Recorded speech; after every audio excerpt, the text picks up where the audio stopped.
Not one, two, or three, but 6 of these majestic sculptures were taken by the military dictatorship of Augusto Pinochet in the 1970s. For nearly 50 years, they adorned Chile's military school. This week, with every bit of care, they were moved back to where they were taken from, the collection of the Chilean National Museum of Fine Arts.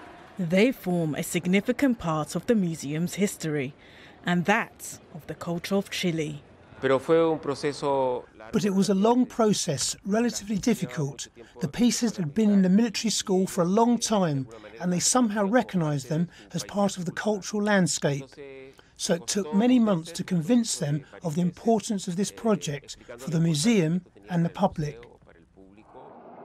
The sculptures were seized by the military following the 1973 coup of Augusto Pinochet that saw an end to the regime of Chile's former president, Salvador Allende. The following year, in 1974, Pinochet became the head of Chile's military government and commander of the armed forces until 1998. The context in which the lending of these works to the military school took place was part of a very dark history for us as a country.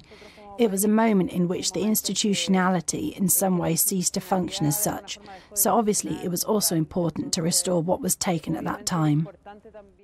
Back home at last, where they can tell the story of Chile, long before the dark years. Ikabakui, BBC News.